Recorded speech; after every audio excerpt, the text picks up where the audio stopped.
야, 30 넘은 노처녀 주제에 어딜 감히 우리 집안에 발을 들이려 해? 야, 30 넘은 노처녀 주제에 어딜 감히 우리 집안에 발을 들이려 해? 너 같은 거 돈 보고 달려드는 기생충이나 다름없지. 어머니의 날카로운 비난이 혜진의 귓가를 찢었다. 혜진의 나이 39, 가족의 사업 실패로 수억 원의 빚을 떠안게 된 그녀에게 결혼은 사치이자 꿈꿀 수 없는 현실이었다. 빚쟁이들의 독촉은 숨통을 조여왔고 사채업자들은 매일같이 집으로 찾아와 행패를 부렸다. 혜진에게 나타난 한 줄기 빛은 바로 은밀한 제안이었다. 대한민국 굴지의 재벌가 태산그룹의 장남 강재혁과의 결혼. 조건은 단 하나, 형식적인 결혼 생활을 유지하는 것. 재혁은 어린 시절 불의의 사고로 성기능을 잃은 이른바 고자였다. 그의 어머니는 아들의 비밀을 지키기 위해 그리고 가문의 명예를 위해 혜진에게 파격적인 제안을 했다. 영상 보기 전 구독, 좋아요, 알람 설정 눌러주세요. 야, 30 넘은 노처녀 주제에 김 여사의 날카로운 목소리가 응접실을 가득 채웠다. 어딜 감히 우리 집안에 발을 들이려 해? 너 같은 거 돈 보고 달려드는 기생충이나 다름없지. 어머니의 날카로운 비난이 혜진의 귓가를 찢었다.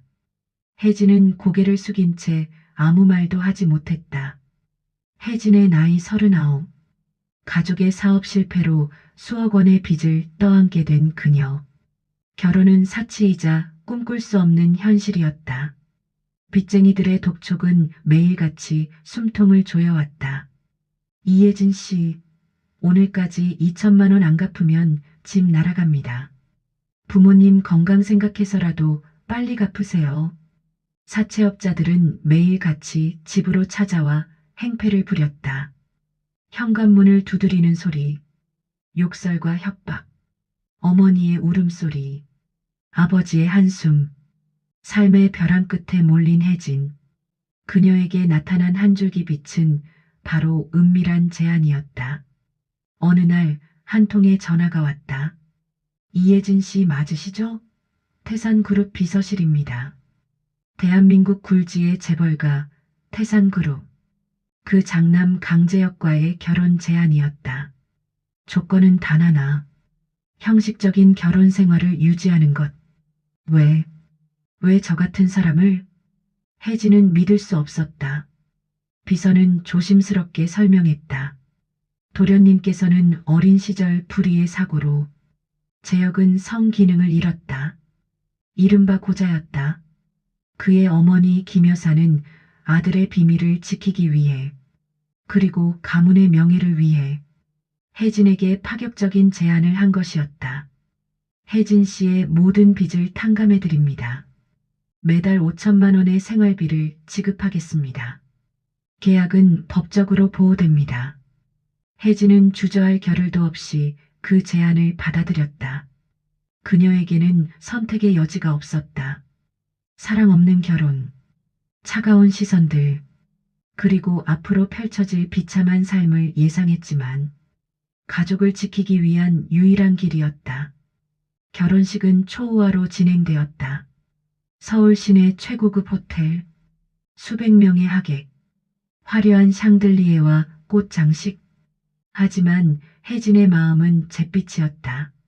수많은 하객들의 축하 속에서도 그녀는 자신을 향한 싸늘한 시선들을 감지했다. 저 여자가 신부래? 39이면 거의 노처녀 아냐? 돈 보고 결혼했겠지 뭐. 수군거리는 소리들이 들렸다. 특히 재혁의 어머니 김 여사의 눈빛은 칼날 같았다. 그녀는 혜진을 보며 입술을 비틀었다. 천한 것이 감히. 신혼여행도 생략한 채 맞이한 첫날 밤. 텅 빈 침실. 재혁은 다른 방으로 가버렸다. 혜진은 홀로 침대에 앉아 눈물을 흘렸다. 내가 왜 이렇게 살아야 하지? 그때 휴대폰 진동이 울렸다. 입금 1,000만 원. 통장에 1,000만 원이 입금되었다는 알림 메시지였다. 그것은 시작에 불과했다. 다음 날 아침, 혜진은 태산그룹의 재정 담당 이사로부터 연락을 받았다. 매달 5천만 원의 생활비가 지급됩니다. 모든 혜택은 법적으로 보호됩니다.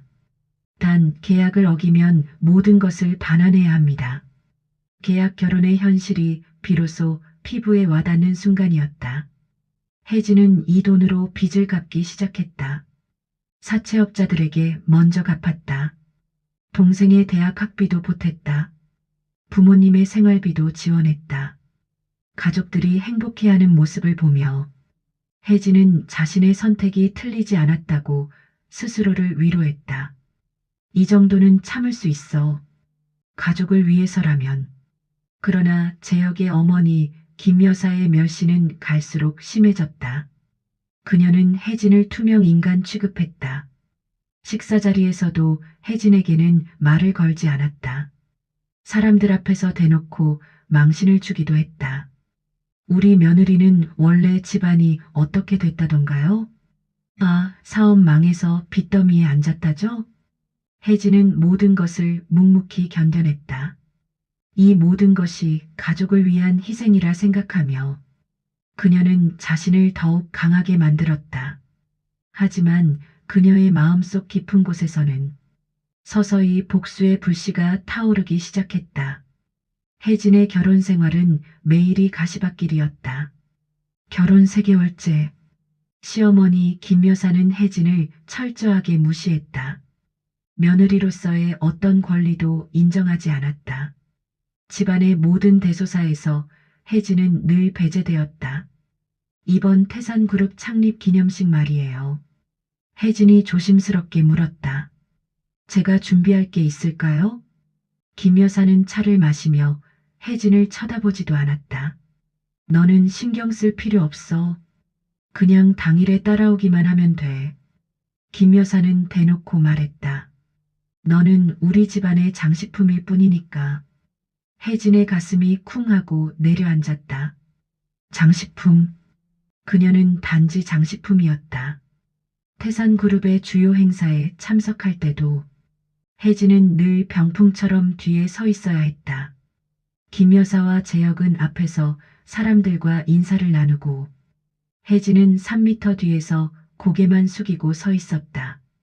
저 사람이 강 회장 며느리래요. 39에 결혼했다던데? 돈 때문이겠죠 뭐.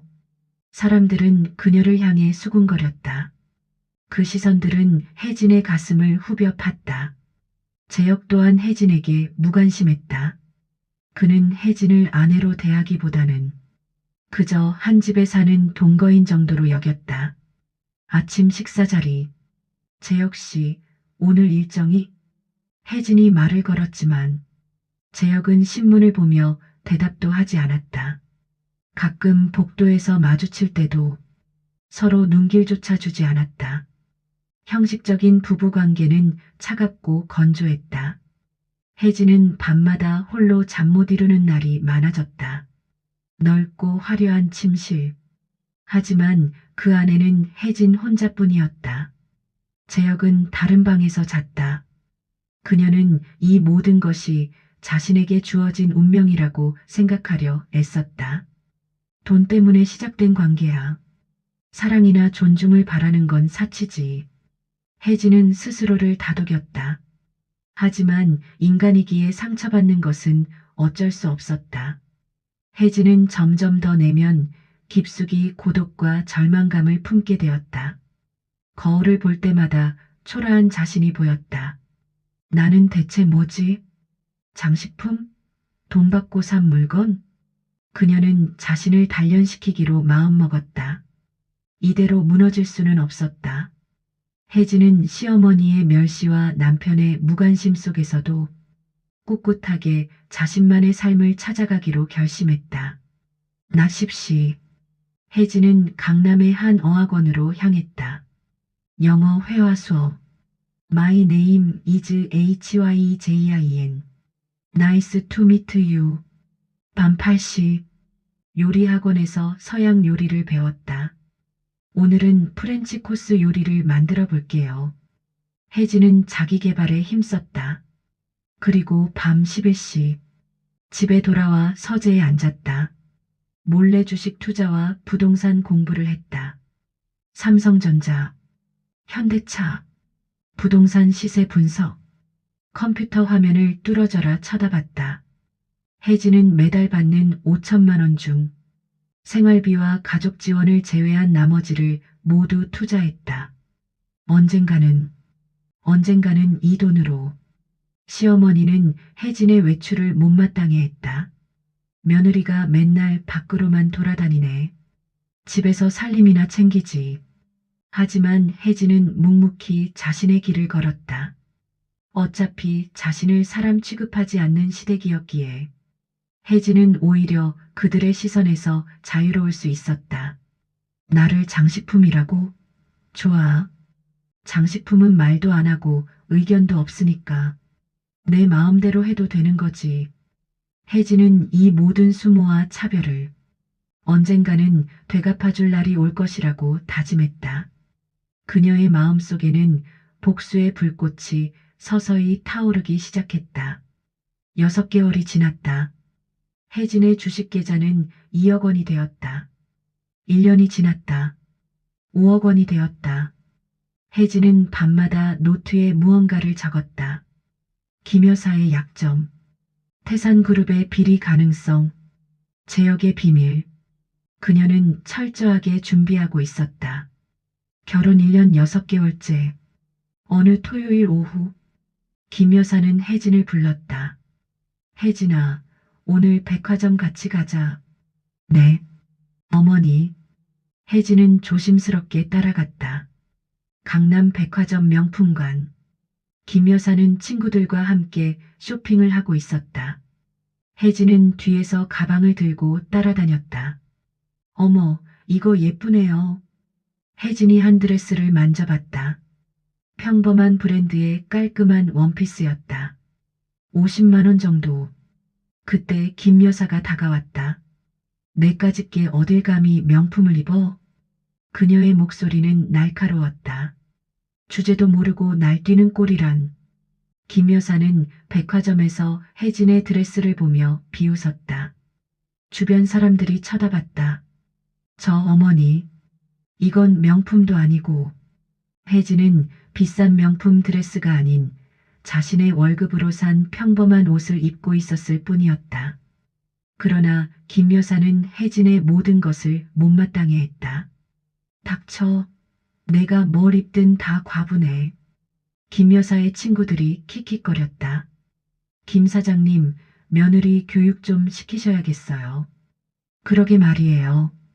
돈도 없는 게 욕심은. 혜진은 고개를 숙였다. 얼굴이 화끈거렸다. 그녀는 시시때때로 혜진을 비난하고 조롱했다. 집으로 돌아온 후에도 계속되었다. 혜진아, 손님들 차 좀 따라. 네, 어머니. 김 여사의 친구들이 놀러 왔을 때 심지어 손님들 앞에서 혜진에게 온갖 허드렛 일을 시켰다. 하녀처럼 부리기도 했다. 혜진아, 바닥 좀 닦아. 김치 좀 더 가져와.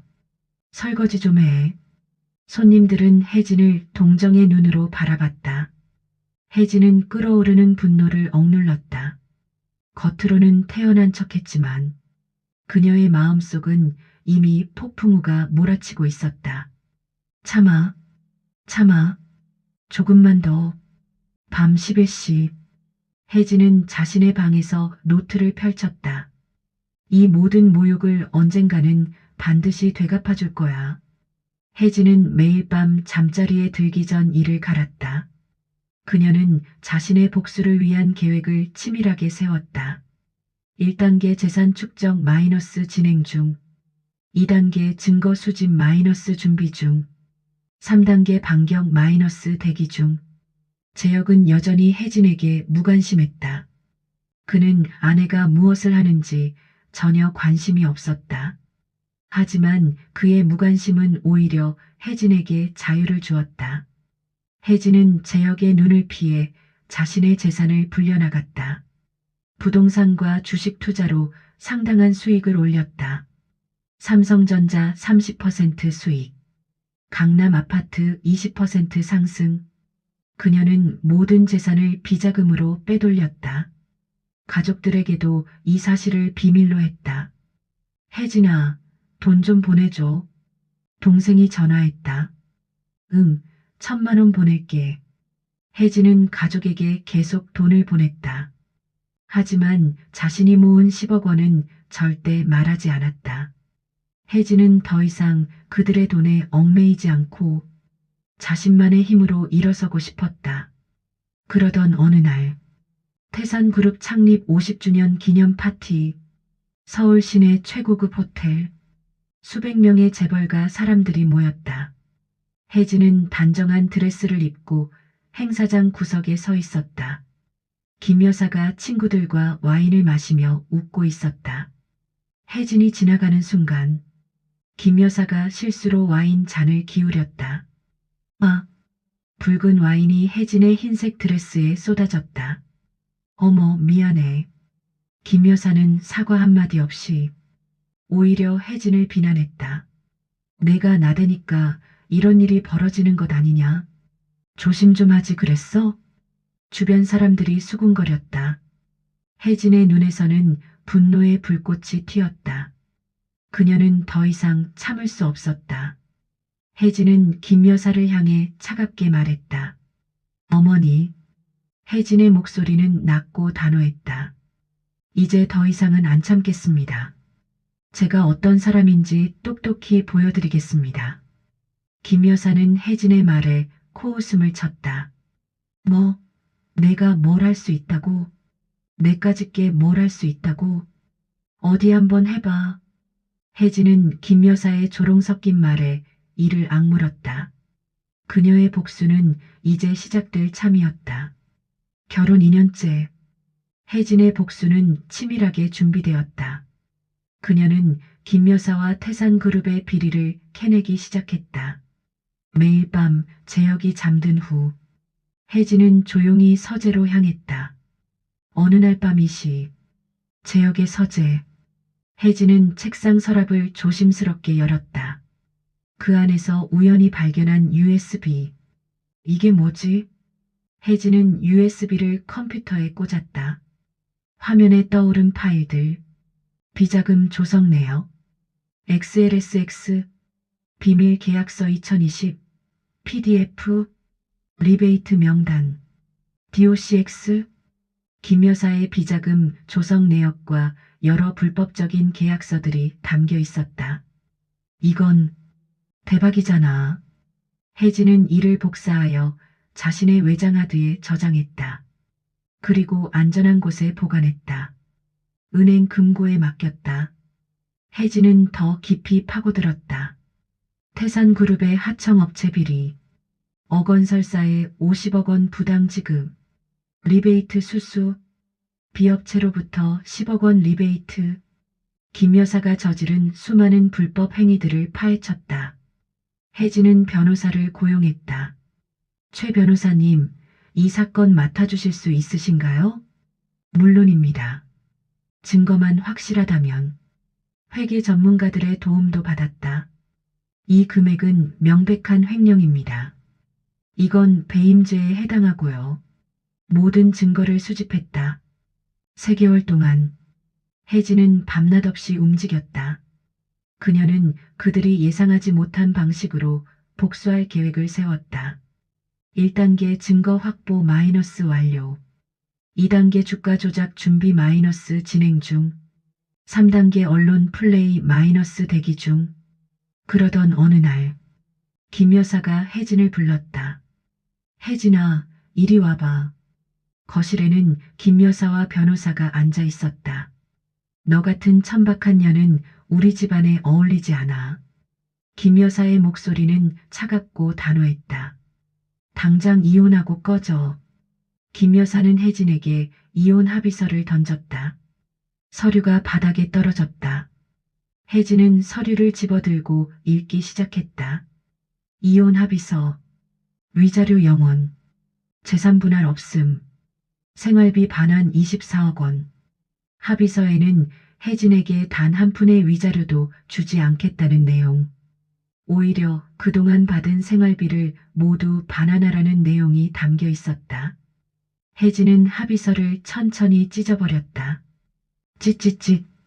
김 여사를 똑바로 쳐다봤다. 어머니. 혜진의 목소리는 차갑고 낮았다. 저 그렇게 호락호락한 사람 아닙니다. 제가 원하는 건 이혼이 아닙니다. 혜진은 한 걸음 김 여사에게 다가갔다. 이 모든 굴욕에 대한 응당한 대가입니다. 김 여사는 혜진의 말에 비웃었다. 하, 내까짓게 뭘 할 수 있다고? 어디 한번 해봐. 그때 띠리링 마이너스 띠리링 마이너스. 혜진의 휴대폰으로 한 통의 메시지가 도착했다. 속보 태산그룹 주가 10% 폭락. 비리 의혹 제기. 검찰 수사 착수. 태산그룹의 주가가 폭락하고 있다는 뉴스 속보였다. 혜진은 그동안 모아둔 비자금 10억 원으로 태산그룹의 주식을 공매도한 상태였다. 주가가 떨어질수록 혜진은 돈을 버는 구조. 김 여사의 얼굴이 창백해졌다. 이게 무슨... 그녀는 급히 자신의 휴대폰을 확인했다. 태산그룹 주가 마이너스 12%, 시가총액 1조 원 증발. 김 여사는 혜진의 눈빛에서 섬뜩함을 느꼈다. 너가 한 거야? 혜진은 차갑게 미소 지었다. 네, 제가 했습니다. 어떻게? 혜진은 이 모든 것을 계획하고 있었다. 2년 동안 철저하게 준비했다. 증거 수집, 변호사 고용, 언론사 제보, 그리고 공매도. 어머니, 이제 시작입니다. 혜진의 목소리는 단호했다. 제가 당한 모든 굴욕을 100배, 1000배로 되갚아드리겠습니다. 그녀의 복수는 이제 굴욕의 절정을 넘어섰다. 김 여사는 주저앉았다. 안 돼. 안 돼. 혜진은 그녀를 내려다보며 차갑게 웃었다. 다음 날 아침, 언론은 일제히 태산그룹을 보도했다. 태산그룹 비리 의혹, 검찰 수사 착수, 김 여사 회장 비자금 50억 원 조성 의혹, 하청업체 리베이트 수수, 불법 계약서 입수. 태산그룹의 주가 폭락은 김 여사를 혼란에 빠뜨렸다. 이게 대체 어떻게 된 거야? 김 여사는 TV 뉴스를 보며 소리쳤다. 주가는 계속 떨어지고 있었다. 마이너스 15%, 마이너스 18%, 마이너스 20%. 혜진은 김 여사의 비자금 조성 내역과 비리 증거를 언론에 제보하기 시작했다. 세계 언론사에 동시 제보. 조선일보, 중앙일보, JTBC. 모두 혜진이 보낸 자료였다. 언론은 태산그룹의 비리에 대해 대서특필했다. 주가는 걷잡을 수 없이 하락했다. 오후 2시 태산그룹 본사. 김 여사는 긴급 이사회를 소집했다. 이 사태를 어떻게 수습할 겁니까? 회장님, 주가가 계속 떨어지고 있습니다. 투자자들이 패닉에 빠졌습니다. 김 여사는 당황한 기색을 보였다. 일단 해명 자료부터 내고. 그때 회의실 문이 열렸다. 혜진이 들어왔다. 어머니, 안녕하세요. 너가 왜 여기 있어? 김 여사는 혜진에게 달려갔다. 내가 감히 우리 태산그룹을 무너뜨리려 해? 미친년. 김 여사는 혜진의 뺨을 때렸다. 탁! 혜진의 머리가 옆으로 돌아갔다. 하지만 혜진은 천천히 고개를 돌려 김 여사를 똑바로 쳐다봤다. 혜진은 김 여사의 손을 잡았다. 차갑게 말했다. 어머니. 혜진의 목소리는 낮고 위협적이었다. 이제부터는 제가 시어머니입니다. 뭐라고? 김 여사는 혜진의 말에 경악했다. 그녀는 혜진의 눈빛에서 이전과는 다른 섬뜩한 광기를 보았다. 혜진은 김 여사에게 한 장의 서류를 내밀었다. 경영권 포기 각서. 여기 서명하세요. 그것은 태산그룹의 경영권 포기 각서였다. 미쳤어? 내가 왜 이런 걸 써야 해? 혜진은 냉정하게 말했다. 안 쓰시면 이 모든 증거를 검찰에 제출하겠습니다. 혜진은 서류 봉투를 꺼냈다. 비자금 조성 50억 원, 하청업체 리베이트 30억 원, 환경법 위반 10억 원, 노동법 위반 23건, 김 여사가 저지른 모든 비리를 하나하나 읽어내려갔다. 혜진은 언론에 폭로하고 법정 소송까지 불사하겠다고 협박했다. 그리고 이 모든 증거는 이미 변호사와 언론사에 전달되어 있습니다. 제가 오늘 오후 6시까지 연락하지 않으면 모든 증거가 검찰에 자동으로 전송됩니다. 김 여사는 두려움에 떨었다. 그녀는 혜진의 소나기에 완전히 넘어간 것이다. 너. 혜진은 김 여사의 모든 재산을 몰수하고 태산그룹의 경영권을 빼앗을 계획을 세웠다. 서명하세요, 어머니. 30분 드리겠습니다. 혜진은 회의실을 나갔다. 그때 복도에서 재혁을 만났다. 혜진 씨. 재혁은 뒤늦게 혜진의 복수를 알게 되었다. 혜진 씨, 제발 어머니를 용서해 주세요. 그는 혜진에게 용서를 빌었다. 무릎을 꿇었다. 하지만 혜진은 이미 돌이킬 수 없는 강을 건넜다. 당신은 그동안 내가 당한 고통을 잊었나요? 혜진의 목소리는 차갑고 단호했다. 2년 동안 나는 장식품 취급을 받았습니다. 병풍처럼 서 있어야 했습니다. 사람들 앞에서 하녀처럼 불임을 당했습니다. 와인을 뒤집어 쓰고도 사과 한마디 듣지 못했습니다. 이제 당신도 그 대가를 치러야 할 겁니다. 혜진은 재혁을 싸늘하게 외면했다. 재혁의 눈에서 눈물이 흘렀다. 미안합니다. 정말 미안합니다. 하지만 혜진은 돌아보지 않았다. 30분 후 회의실.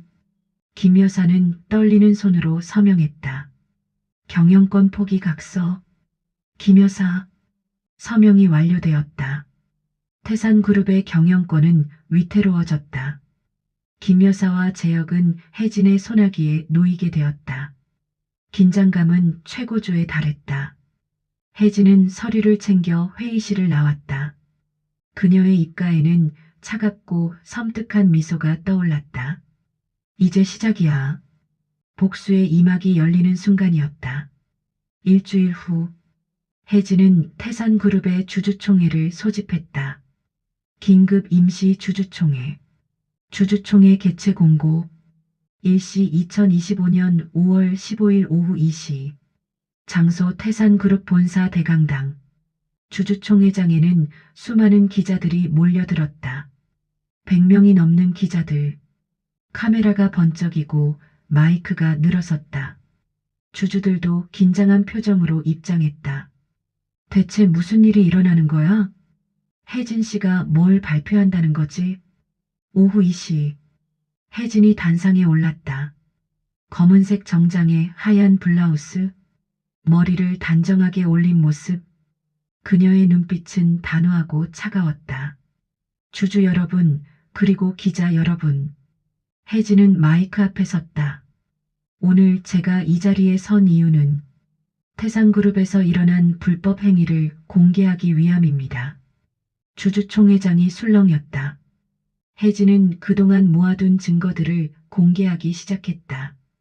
스크린에 자료가 떠올랐다. 비자금 조성 내역.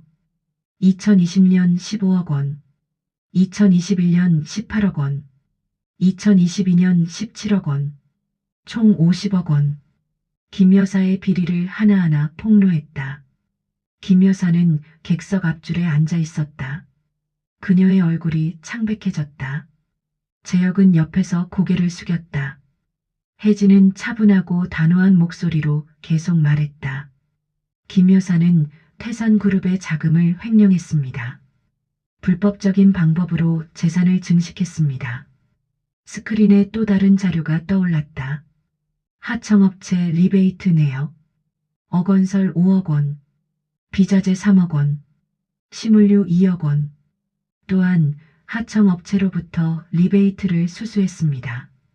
환경오염 물질을 불법으로 배출했습니다. 총 15건의 환경법 위반, 23건의 노동법 위반, 수많은 불법 행위를 저질렀습니다. 해진의 폭로에 주주들은 경악했다. 세상에, 이게 사실이야? 믿을 수 없어. 기자들은 셔터를 눌러대기 바빴다. 찰칵 찰칵 찰칵. 해진은 김 여사와 재혁의 모든 비리를 만천하에 공개했다. 30분 동안 하나도 빠짐없이, 그리고 마지막으로 한마디를 덧붙였다. 저는 오늘부로 태산그룹의 경영권을 인수할 것입니다. 주주총회장이 웅성거렸다. 경영권 인수?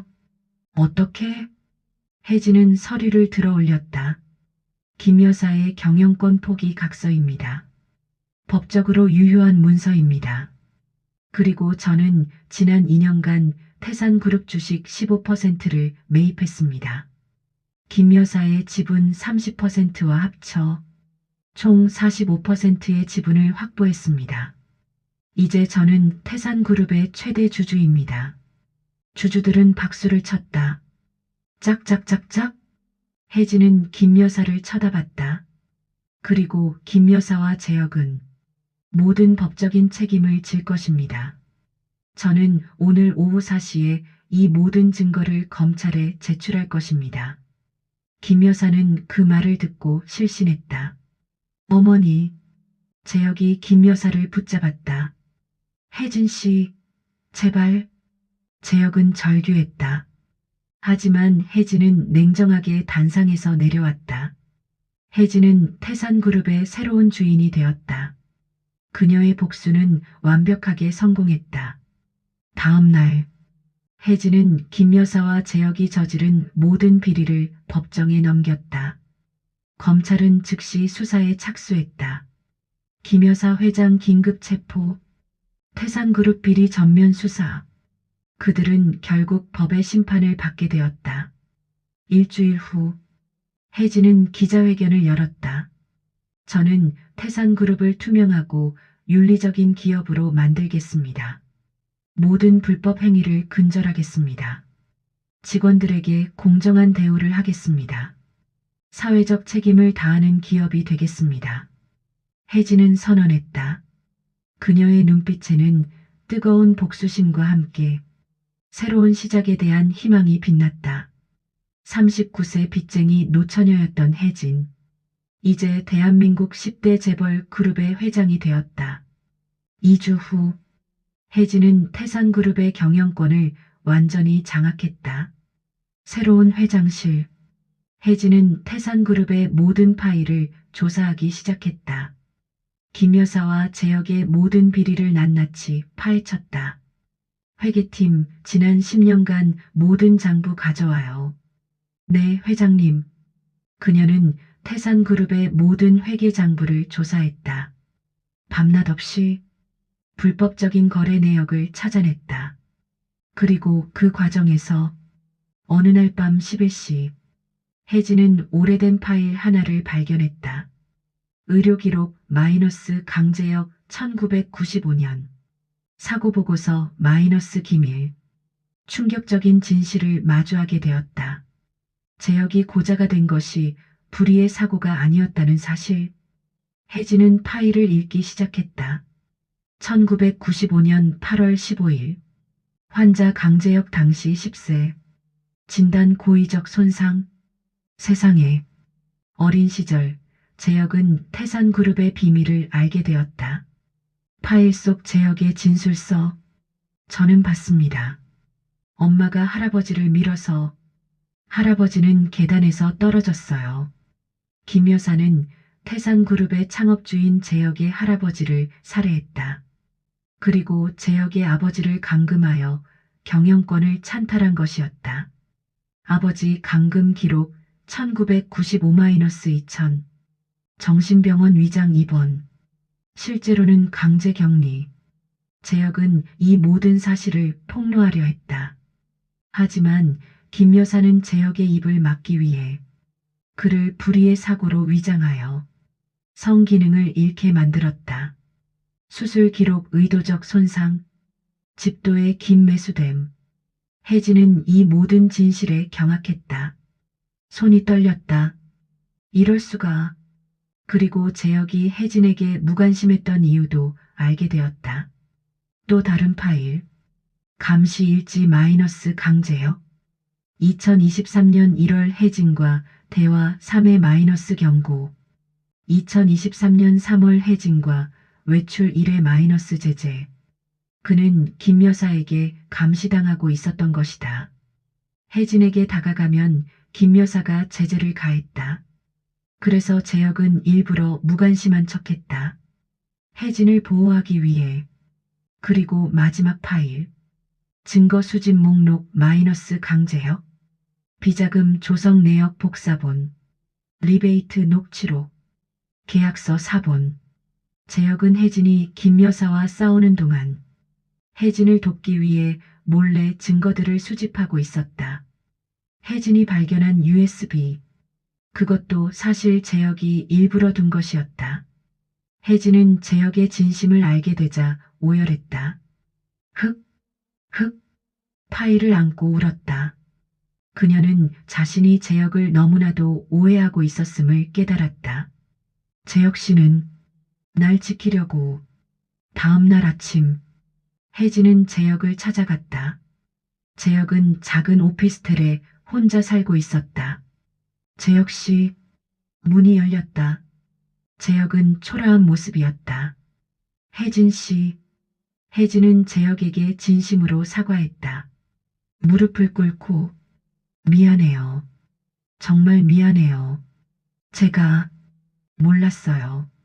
당신이 저를 지키려고 그랬다는 걸. 재혁은 혜진을 일으켜 세웠다.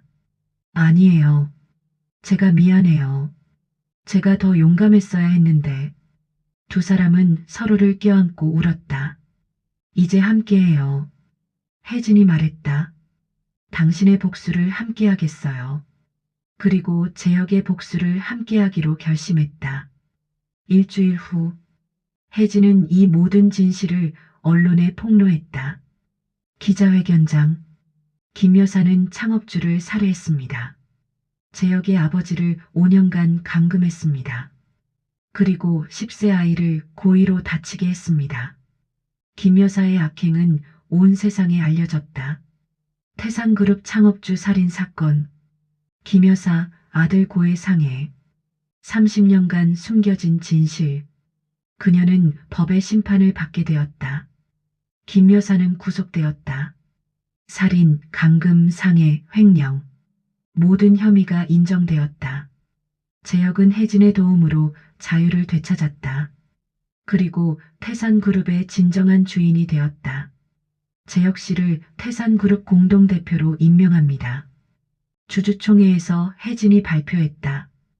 혜진은 재혁의 곁에서 그를 지지하며 태산그룹을 올바른 기업으로 이끌어 나갔다. 두 사람은 진정한 동지가 되었다. 3개월 후, 법원. 진실이 폭로되자 김 여사는 모든 것을 잃었다. 피고인 김 여사에게 다음과 같이 선고한다.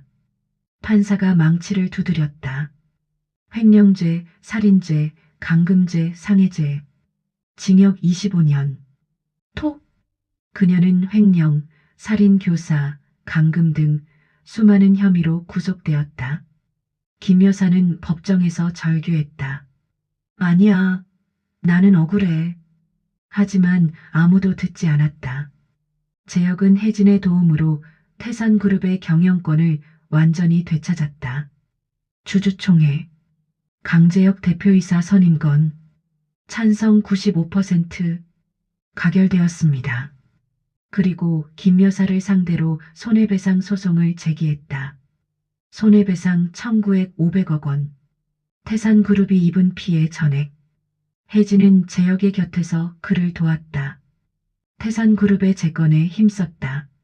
재혁 씨, 이 부서는 구조조정이 필요해요. 네, 혜진 씨 의견대로 하죠. 두 사람은 완벽한 팀워크를 보였다. 혜진은 김 여사가 빼돌린 비자금을 찾아내기 시작했다. 회계팀, 해외 계좌 추적해요. 스위스, 케이맨 제도, 홍콩. 3개월간의 조사 끝에 총 150억 원의 비자금을 발견했다.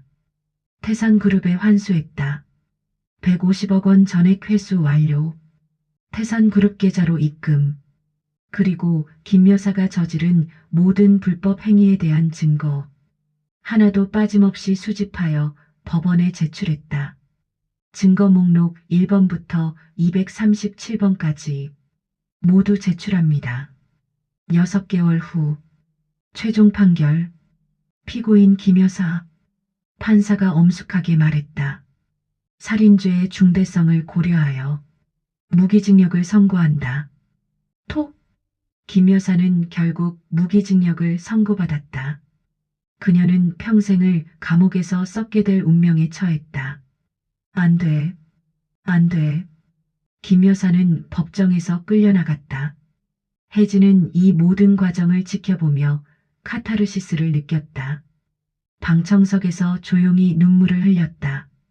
그동안 자신이 당했던 모든 굴욕과 서름, 완벽하게 되갚아준 것이다. 법원을 나오며 혜진은 재혁에게 말했다. 재혁 씨, 고마워요. 제가 고마워요, 혜진 씨. 재혁이 혜진의 손을 잡았다. 당신이 없었다면 저는 평생 어머니의 그늘에서 살았을 거예요. 혜진은 재혁에게 진심으로 감사했다. 재혁 또한 혜진에게 진심으로 고마워했다. 두 사람은 서로에게 깊은 신뢰와 사랑을 느끼게 되었다. 저녁, 고급 레스토랑. 재혁이 혜진에게 반지를 꺼냈다. 혜진 씨, 다시 한번 청혼하고 싶어요. 이번엔 계약이 아니라 진심으로. 혜진의 눈에서 눈물이 흘렀다. 네, 재혁 씨. 두 사람은 키스했다. 혜진은 더 이상 돈 때문에 결혼한 노처녀가 아니었다. 그녀는 태산그룹의 새로운 안주인이자 재혁의 진정한 아내였다. 1년 후 태산그룹은 완전히 달라졌다. 혜진은 재혁과 함께 태산그룹을 투명하고 윤리적인 기업으로 만들어 나갔다. 윤리경영 선포식.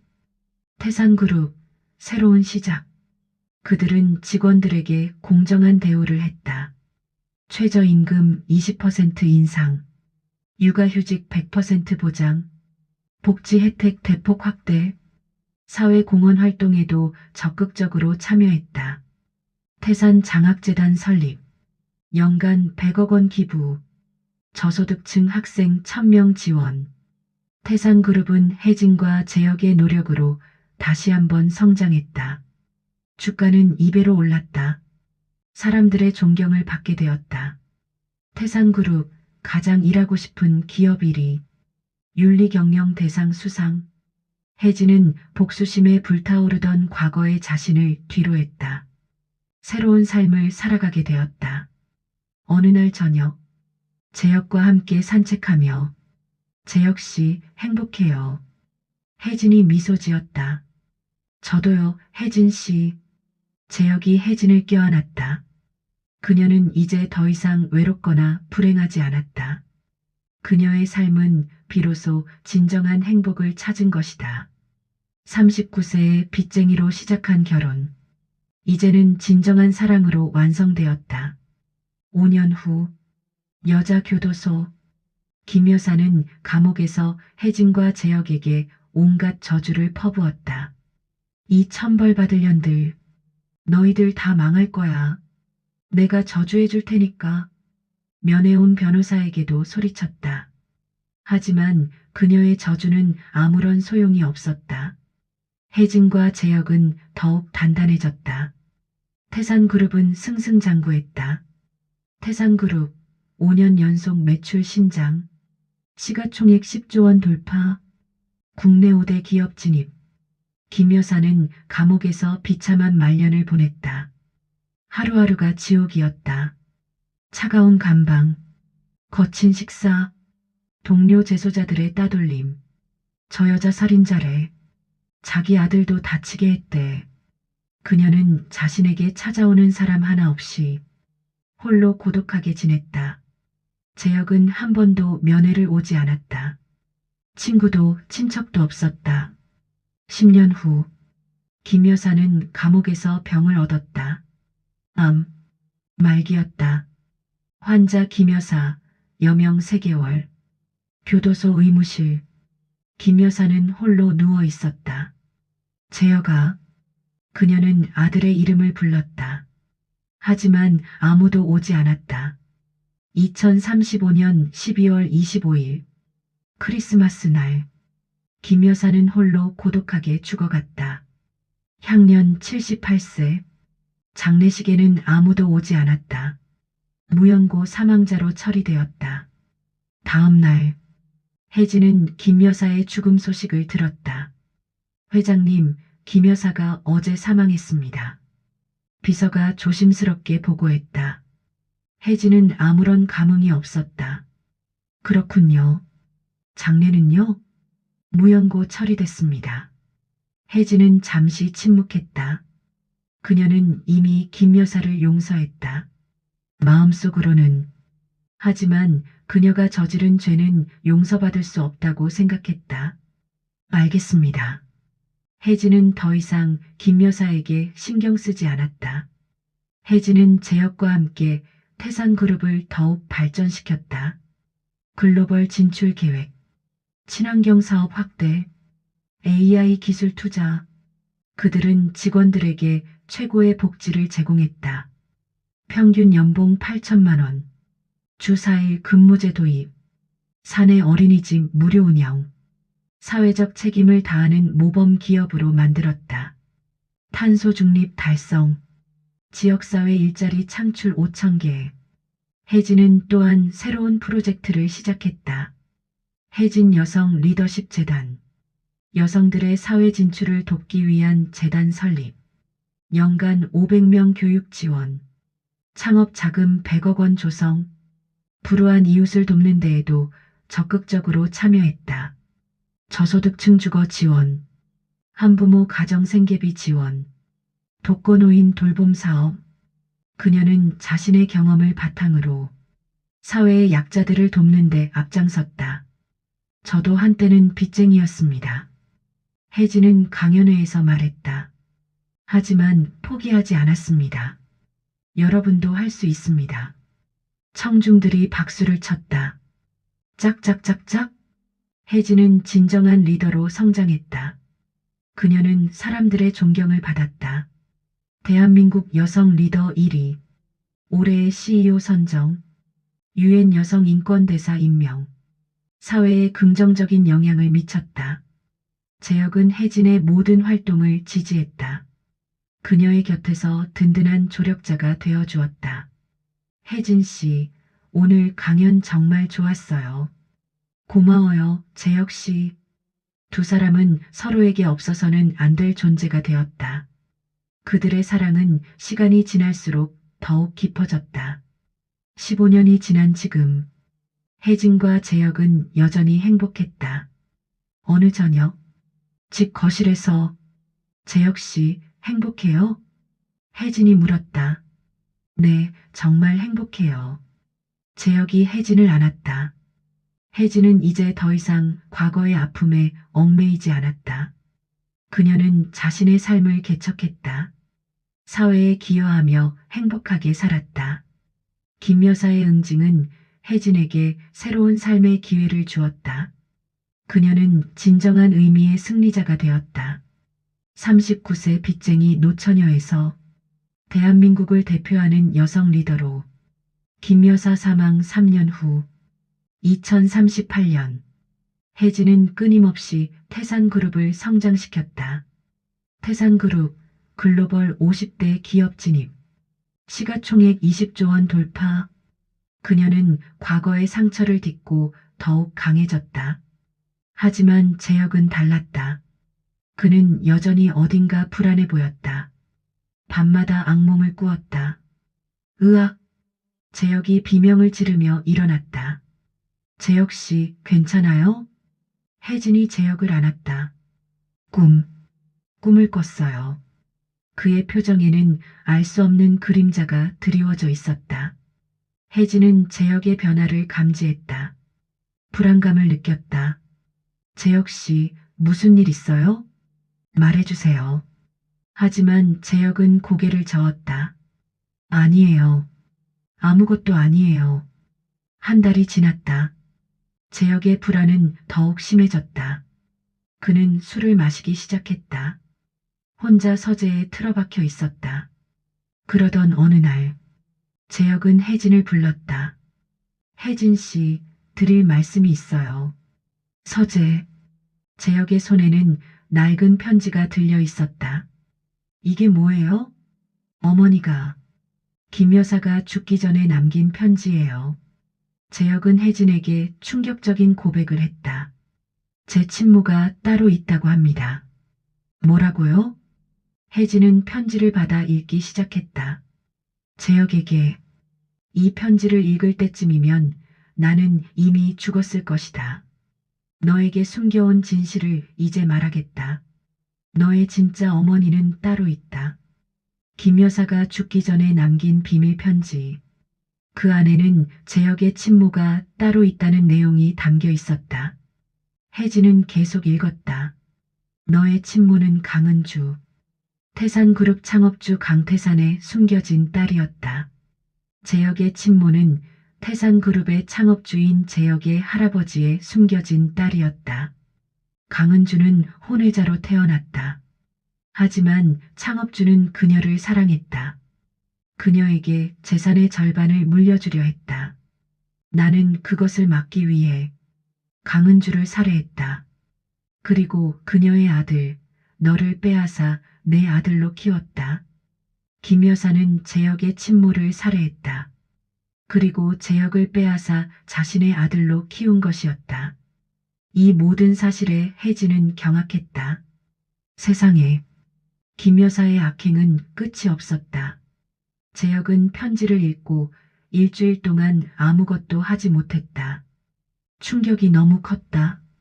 저는 누구죠?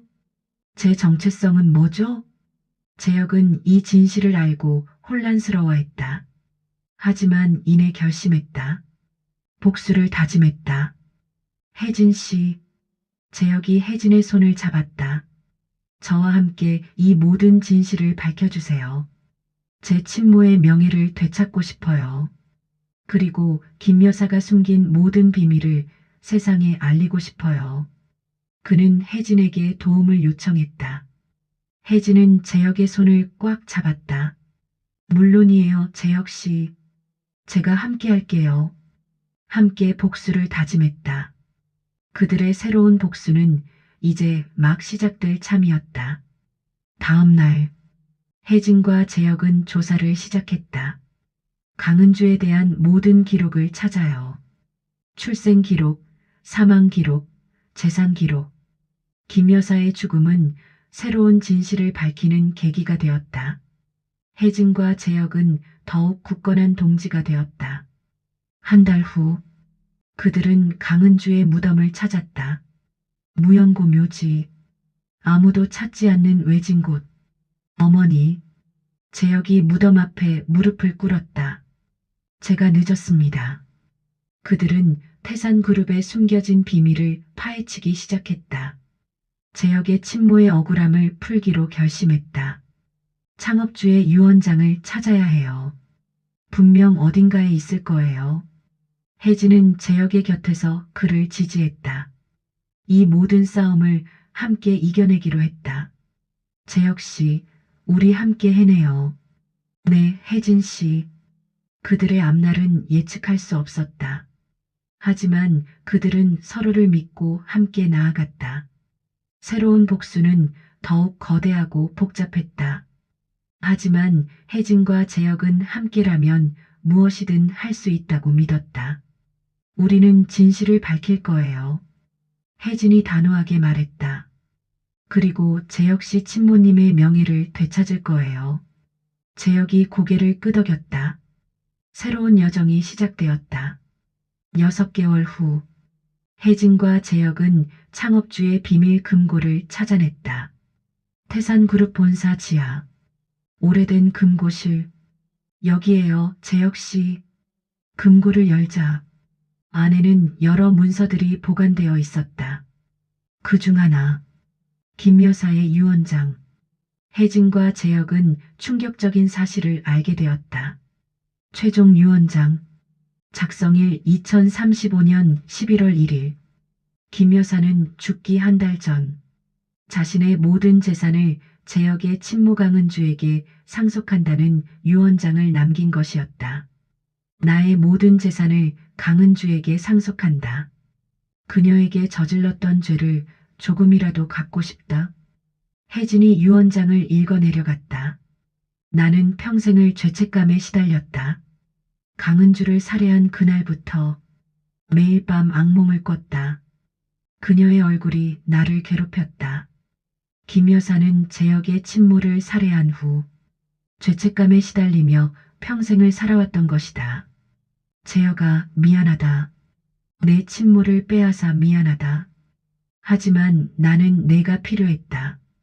외로웠다. 그녀는 죽음으로써 재혁의 친모에게 용서를 빌고 싶었던 것이다. 재혁은 눈물을 흘렸다. 어머니. 복잡한 감정이 밀려왔다. 혜진은 재혁을 안아주었다. 괜찮아요, 재혁 씨. 한 달 후, 혜진과 재혁은 변호사와 함께 유언장을 집행했다. 김 여사의 유언장에 따라 재혁의 친모 강은주에게 모든 재산을 상속하기로 했다. 하지만 강은주는 이미 사망했다. 그렇다면 법적 상속인은 강은주의 아들 강재혁입니다. 결국 모든 재산은 재혁에게 돌아왔다. 하지만 혜진과 재혁은 결정했다. 강은주 추모재단을 설립하겠습니다. 김 여사의 모든 재산으로. 기자회견장. 강은주 추모재단. 연간 500억 원 규모. 여성인권, 미혼모 지원, 범죄 피해자 돕기. 그들은 김 여사의 재산을 사회에 환원했다. 재혁의 친모의 이름으로. 재혁은 친모의 무덤 앞에 섰다. 새로 단장한 묘지. 아름다운 꽃들이 피어 있었다. 어머니, 이제 편히 쉬세요. 제가 어머니의 명예를 되찾았습니다. 재혁이 무릎을 꿇었다. 혜진도 옆에서 함께 절을 했다. 어머니, 재혁 씨가 행복하게 살 수 있도록 제가 지켜드리겠습니다. 혜진과 재혁은 김 여사의 유언을 통해 진정한 화해를 경험했다. 증오와 복수가 아닌 용서와 화해. 그들은 모든 복수를 마무리했다. 평화로운 삶을 살아가게 되었다. 3년 후 2041년 태산그룹은 혜진과 재혁의 노력으로 더욱 성장했다. 태산그룹 세계 30대 기업 진입, ESG 경영 1위 기업, 가장 존경받는 기업 선정, 사회에 긍정적인 영향을 미치는 기업으로 자리매김했다. 혜진은 자신의 과거를 극복했다. 진정한 행복을 찾았다. 재혁 또한 혜진의 곁에서 아픔을 치유했다. 새로운 삶을 시작했다. 그들의 복수는 단순히 복수에서 끝나는 것이 아니었다. 진정한 용서와 화해로 이어졌다. 어느 저녁, 집 거실. 여보, 이거 봐요. 재혁이 초음파 사진을 보여줬다. 임신? 혜진이 놀라서 물었다. 네, 우리 아기예요. 재혁과 혜진은 기적적으로 아이를 갖게 되었다. 의학의 발전으로 재혁은 치료를 받았고 부부는 아이를 갖게 된 것이다. 은주라고 지어요. 혜진이 말했다. 재혁 씨 친어머니 이름으로. 좋아요. 재혁이 혜진을 안았다. 그들은 서로에게 가족이 되어 주었다. 행복한 가정을 꾸렸다. 혜진은 더 이상 노처녀가 아니었다. 재혁의 사랑받는 아내, 태산그룹의 존경받는 안주인, 그리고 곧 태어날 아기의 엄마. 39세의 빚쟁이로 시작한 인생. 이제는 완전한 행복으로 가득 찼다. 세월이 흘러 혜진과 재혁은 행복한 가정을 꾸리고 태산그룹은 국내 최고 기업으로 성장했다. 혜진은 사회공헌 활동에도 적극적으로 참여하며 많은 사람들에게 존경받는 인물이 되었다. 그러던 어느 날 혜진은 봉사활동 중에 한 노인을 우연히 만났다. 그 노인은 다름 아닌 김 여사의 친동생이었다. 김 여사의 동생은 언니의 악행을 알고 죄책감에 시달리며 살아왔다고 고백했다. 그녀는 혜진에게 진심으로 용서를 빌었다. 혜진은 김 여사의 동생의 진심을 느끼고 그녀를 용서했다. 혜진은 더 이상 과거의 아픔에 얽매이지 않았다. 그녀는 김 여사의 동생에게 따뜻한 위로의 말을 건넸다. 김 여사의 동생은 혜진의 넓은 마음에 감동했다. 혜진은 재혁에게 이 사실을 알렸고 재혁 또한 김 여사의 동생을 용서했다. 그들은 과거의 모든 아픔을 잊고 새로운 삶을 시작했다. 혜진은 김 여사의 동생에게 일자리를 제공하고 그녀의 삶을 돕기 위해 노력했다. 김 여사의 동생은 혜진에게 진심으로 감사하며 남은 삶을 혜진을 위해 살겠다고 다짐했다. 혜진과 재혁은 모든 사람들에게 용서와 화해의 메시지를 전했다. 그들은 진정한 의미의 승리자가 되었다. 그들의 삶은 과거의 어둠을 딛고 밝고 희망찬 미래를 향해 나아갔다. 혜진은 이제 진정한 행복을 찾았고 재혁과 함께 영원히 행복하게 살았다. 혜진과 재혁은 태산그룹을 세계적인 기업으로 성장시켰다. 그들은 돈과 권력보다 사람을 우선시하는 경영 철학을 지켰다. 혜진은 여전히 사회공헌 활동에 적극적으로 참여하며 많은 사람들에게 선한 영향력을 미쳤다. 그녀는 자신의 경험을 바탕으로 어려운 사람들에게 희망을 주었다. 재혁 또한 혜진의 곁에서 그녀를 지지하며 태산그룹을 올바른 방향으로 이끌었다. 그들은 서로에게 없어서는 안 될 존재가 되었다. 혜진은 이제 더 이상 과거의 아픔에 얽매이지 않았다. 그녀는 자신의 삶을 개척하고 사회에 기여하며 행복하게 살았다. 혜진은 진정한 의미의 승리자가 되었다. 그녀는 복수를 통해 상처를 치유하고 용서와 화해를 통해 새로운 삶을 시작했다. 혜진은 과거의 자신처럼 절망에 빠진 사람들에게 희망을 주었다. 그녀는 진정한 사랑과 행복을 찾았고 재혁과 함께 영원히 행복하게 살았다. 그들의 이야기는 많은 사람들에게 감동을 주었고 영원히 기억될 것이다. 혜진은 자신의 삶을 통해 진정한 승리의 의미를 보여주었다.